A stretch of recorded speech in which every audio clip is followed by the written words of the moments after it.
guys doing? Doing well. How you doing today? Great. Great. I love your hair, DeWanda. It's kind of, I've got green Yeah, going, blue, green it's going. summer. Exactly. So I first wanted to ask you guys, how do you feel about joining a big franchise like this? Dream come true. I've wanted to work in an action space since 2011. I started training in earnest in 2012 when I first moved to LA.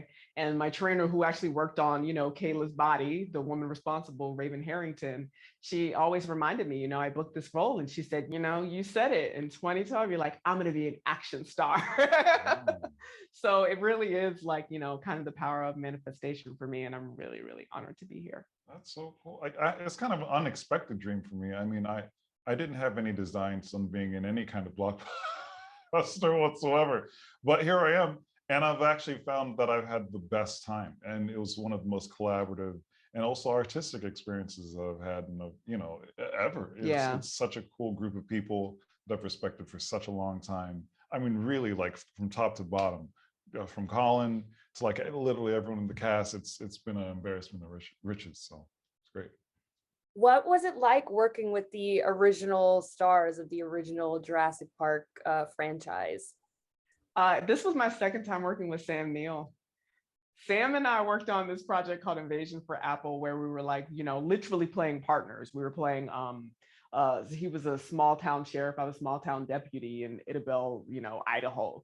And so I always like to say, me and Sam and the homies, and we go way back. We were shopping together and eating together in Boondock Nowhere, New Jersey. Did you know you were casting that in this? Yes. At this, okay. Yeah, cool. I had already known that I was cast in Jurassic by the time Sam and I worked together.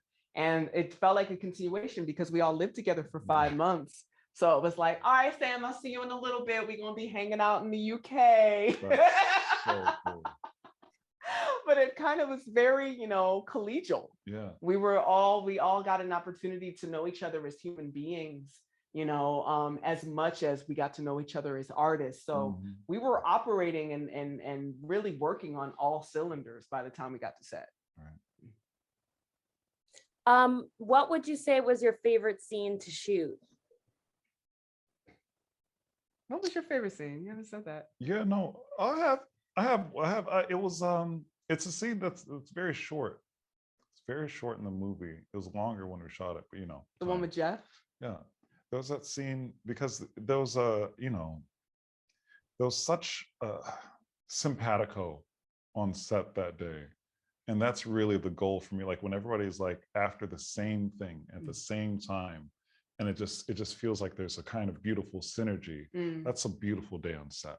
So as a result of that, that became my favorite day on the movie. I really cherished the first 2 weeks of filming. We were filming, it was just me and Chris Pratt for 2 weeks. Wow. And as you can imagine, we were the first 2 actors back working, period, during the pandemic.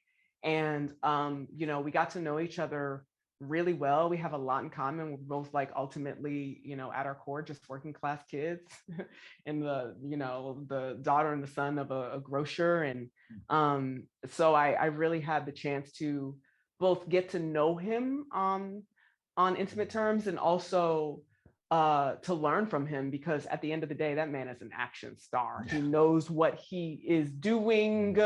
He makes it look very easy, and it is not easy. He's an athlete. He's an athlete. Yes, I now I'm like, fine, I'll take ownership, and I'm an athlete. But yeah, I really value and cherish those first 2 weeks for sure. So this is the end of, this part of the franchise. You guys are signing off. And what is it that you want the audience to take away from this story? How do you want them to remember your goodbye? I never police people's experience. I'm excited to what's beautiful about being an actor now. This one isn't on social, but I am. And I love it. I love. You're not on Black Twitter, Mamoudou? You're not on Black Twitter? I'm not on Twitter. I love hearing it. I love receiving it. I love knowing how people are walking into a space and an experience and walking out of it. And the thing about just being like, oh, I hope you walk away with this is you know, I don't know what you're walking into it with. So people are coming into this movie with all their own, like a full life, you know? And what's beautiful about this franchise is it can impact you a different way upon multiple viewings. You know, the way you watch something like a Jurassic World or Jurassic Park when you're 6, it's going to be completely different than when you're 26. So yeah, I'm excited, truly excited to release this beast out into the wild and see where it lands and lives. Mama, do you want to add anything? Oh yeah, I was like, oh, DeWanda, she said that so pretty. Yeah, DeWanda's holding it down these days. Yeah, I'm excited to see how people respond to it. You know, and much like DeWanda, I don't want to police anything, but at the same time, I certainly hope that everybody feels like a certain kind of. Somebody said the other day that they felt like they were back in their childhood as a result of watching this movie, and I think that is the coolest thing to be able to give somebody the gift of time travel in that kind of way. Movies just have a special kind of like music, and you know, good food. Yeah. I'm gonna start listing 1,000 other things, but like movies have this beautiful capability of just transporting people to this time that they, you know, of like, you know, this kind of purity that that you can't really manufacture in any other way. So I hope that that's the gift that this movie gives to people. It's beautiful, yeah. Well, it was great talking to you both. I think that's my time. So I'm so excited for you guys and rooting for you both in your careers. I've been following you for a while, so very happy for you guys. This was great. Thank you. Thank you. Thanks so we much. really appreciate your time. Appreciate it.